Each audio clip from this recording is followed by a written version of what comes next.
misal kita tahajud, dan ini salah satu membantu untuk kendalikan nafsu kita. Ini mohon maaf, nafsu manusia ini tergantung kebiasaan.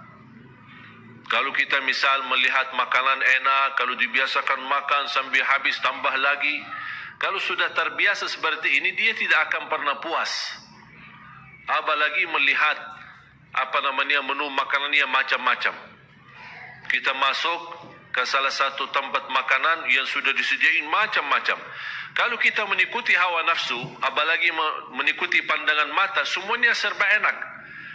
Kita sudah ambil secukupnya, bahkan sudah kenyang, tapi rasanya yang aku tadi lihat tapi belum saya rasain. Ini belum saya rasain, ini belum saya rasain. Makanya jangan suka banyak lihat. Syukuri yang sudah ada, nikmati yang sudah ada. Makanya ketika ada banyak menu makanannya, saya tidak suka lihat. Saya suruh orang yang pendamping saya, ini ambil yang cukup. Saya makan, habis pulang, sudah selesai. Tapi kalau saya lihat, masih kepikiran terbawa. Ini ya belum saya rasain. Gimana enaknya? Enak. Padahal sudah kenyang. Karena manusia tidak pernah puas. Dan ini salah satu kita bisa menjaga kebaikan dalam beribadah. Islam mengajarkan tidak boleh berlebihan. Kadang-kadang kita maksa, kita ingin misal tahajud. Kalau tidak bisa tahajud seperti rutin kita, misal 11 rakaat atau lebih, atau panjang, ada satu malam kita merasa, hari ini saya lagi galau ya, capek, ada urusan membuat saya beban fikiran, aku kayaknya malas tahajud. Daripada tidak tahajud sama sekali, paling tidak 2 rakaat. 2 rakaat. Kalau tidak mampu 2 rakaat mengangkat kesusahannya, mengangkat masalah yang kita hadapi, paling tidak meringankan masalah. Itu yang disebutkan waqaribu, mendekati dengan istiqamah. Ada ikhtiar, ada upaya. Kita tidak bisa misal puasa Daud, tapi puasa Isnin Kamis. Tidak bisa puasa Isnin Kamis, puasa 3 hari dalam 1 bulan. Tidak bisa puasa 1 hari 1 bulan. Rasulullah SAW bersabda, "Man sama yawman fi sabilillah ba'adahu Allahu 'anil nari 70 kharifa." Karena inti daripada puasa adalah benar-benar puasa lillahi ta'ala, imanan wa ihtisaba. Percaya, beriman kepada Allah, menjalankan ibadah puasa dan mengharapkan ridha Allah Subhanahu wa taala, dibalas kebaikan. Siapa yang tidak harap dibalas kebaikan oleh Allah Subhanahu wa taala? Makanya Allah Subhanahu wa taala menjanjikan banyak, bahkan ada pahala-pahala dan karunia yang Allah rahasiakan, Allah sembunyikan, Allah sediakan bagi hamba-hamba, dan itu balasan bagi apa yang telah kita kerjakan. A'udzu billahi minasyaitonir rajim. Bismillahirrahmanirrahim. Fala ta'lamu nafsum ma ukhfiya lahum min qurrati a'yun jazaa'an bima kanu ya'malun. Allah Subhanahu wa taala memberikan berita gembira bagi hamba yang selalu baik sangka sama Allah Subhanahu wa taala. Tidak ada jiwa pun yang boleh tahu apa yang telah dirahasiakan oleh Allah dari pahala. Tapi coba yang membuat menarik di janji Allah ini, bukan pahala yang dirahasiakan, tapi pahala yang dirahasiakan ini bakal akan menenangkan hati, kata Allah Subhanahu wa taala. Akan membuat kamu puas, membuat kamu bahagia, kata Allah Subhanahu wa taala. Percaya enggak janji Allah? Kenapa ya Allah dirahasiakan sampai balasan ini akan menenangkan hati? Jazaa'an bima kanu ya'malun. Banyak atau sedikit, itu akan menjadi balasan bagi apa yang telah kamu kerjakan. Itulah istiqamah. Kita bisa kendalikan diri. Kalau tidak mampu sempurna, paling tidak berusaha mendekati kepada istiqamah. A'udzu billahi minasyaitonir rajim. Bismillahirrahmanirrahim. Alhamdulillahi rabbil alamin. الرحمن الرحيم مالك يوم الدين إياك نعبد وإياك نستعين اهدنا الصراط المستقيم صراط الذين أنعمت عليهم غير المغضوب عليهم ولا الضالين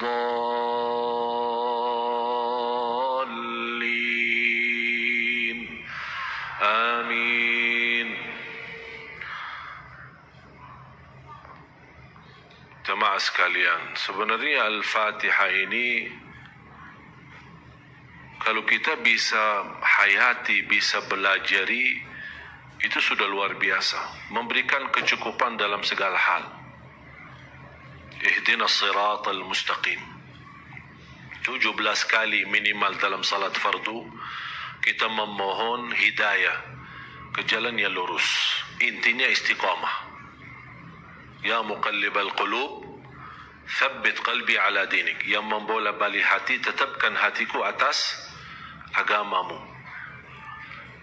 Hidayah ini dan memohon istiqamah bukan hanya kebutuhan kita. Semua para nabi dan rasul memohon istiqamah, memohon hidayah dari Allah Subhanahu wa taala. Yang menarik di suratul Fatihah, dan ini menjadi pelajaran buat kita sebelum kita memohon istiqamah, selain apa yang tadi saya sampaikan, kan ada upaya, ya, kalau tidak bisa sempurna, paling tidak dekat dengan kesempurnaan. Kalau tidak bisa dengan membawa hakikat istiqamah, berusaha mendekati dengan istiqamah. Selalu saya dorong jamaah, setiap amal kebaikan Anda punya saham di situ. Setiap amal kebaikan Anda punya saham di situ. Contoh, silaturrahim Anda punya saham, sedekah punya saham, salat malam ada sahamnya, baca Quran ada sahamnya, menjaga dan memperhatikan anak yatim ada sahamnya, walaupun satu gitu. Karena ini salah satu upaya dan ikhtiar. Kita tidak tahu di mana Allah Subhanahu wa taala rahasiakan ridhanya di dalam amal salih. Ada 3 hal yang Allah sembunyikan. Allah sembunyikan keridhaannya di dalam amal salih. Kita tidak tahu di mana amal salih yang ada di dalamnya ridha Allah. Barang siapa yang melakukannya dapat ridha Allah.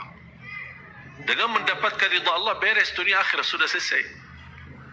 Cuma masalahnya kita tidak tahu di mana amal salih yang ada di situ ridha Allah Subhanahu wa taala. Yang kedua, Allah rahasiakan kemurkaannya dalam dosa dan maksiat.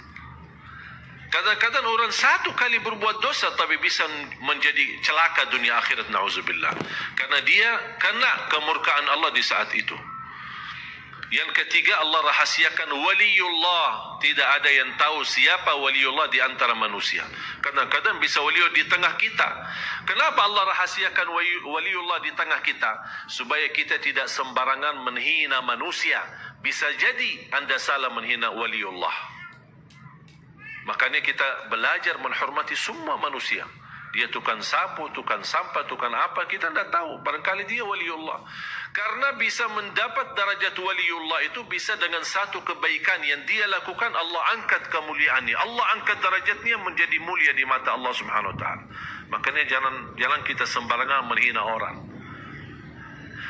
Kembali lagi, kebaikan dan keridhaan Allah dalam amal salih. Misal contoh, wanita yang kita semua hafal kisahnya, yang tidak pernah berbuat kebaikan, hanya 1 kali dia memberikan air minum kepada ekor anjing. Allah SWT melihat perbuatannya, Allah syukuri perbuatannya, Allah ampuni dosanya, Allah masukkan dia dalam surga. Itu yang disebutkan oleh ulama. Ternyata ketika dia beramal salih di situ kena ridha Allah Subhanahu wa taala. Ada di antara kita yang bisa mendapatkan ridha Allah di dalam salat malamnya. Makanya kembali jamaah sekalian, setiap amal salih Anda punya saham. Tapi di antara amal salih, mana yang kira-kira kesukaan hatimu? Ada yang lebih cenderung kepada puasa. Udahlah, berbanyak puasa. Ada yang merasa lebih banyak, aku suka tahajud. Udahlah, berbanyak tahajud. Tapi jangan lupa, di amal-amal salih yang lain, Anda punya saham walaupun sedikit. Contoh, sedekah walaupun 5.000 sehari, walaupun 1.000 sehari, walaupun seperak sehari. Ada upaya, ada sesuatu supaya segala amal kebaikan yang kita tahu, yang kita fahami, yang kita pelajari, insya-Allah menjadi saksi baik. Allah Maha tahu, ternyata hamba ini setiap ada amal salih, dia di situ punya saham. walaupun sedikit. Itu yang disebutkan sedikit tetapi istiqamah, lebih disukai dan dicintai oleh Allah Subhanahu wa taala. Makanya jamaah sekalian, semakin kita memahami istiqamah dengan pandangan mudah, insya-Allah bakal mudah. Tapi kalau kita merasa, aduh gimana aku susah istiqamah, aku kemarin bisa begini, tapi alhamdulillah semuanya bisa. Yang tidak bisa banyak, paling tidak jangan tinggalkan semuanya. Hafal tolong kata ini. Kalau tidak bisa semuanya, jangan tinggalkan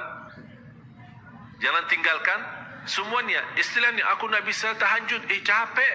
Dah usah, dah apa-apa. Dah bisa lama-lama, panjang-panjang, 2 rakaat. Aku kalau tidur, takut ketiduran. Nanti bangun, apalagi, dah jamin saya bisa bangun tengah malam. Ya udah, tidur, salat malam sebelum tidur. Boleh enggak salat malam sebelum tidur? Boleh. Karena waktu salat malam habis Isya sampai subuh. Ini hukumnya berlaku kepada masing-masing sesuai kemampuan. Ada di antara Bapak Ibu biasa tahajud, tidur dan tahajud, teruskan.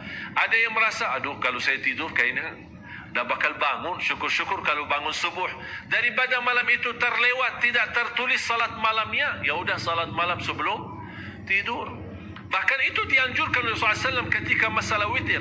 Sahabat Rasul Abu Hurairah berkata, "Awsani khalili bithalat." Aku telah diwasiatkan oleh Rasulullah SAW 3 hal atau 3 amalan.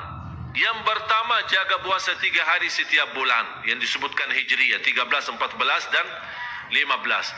Wa an usalli duha, menjaga salat duha. Wa an utira qabla an anam, menjaga witir sebelum tidur.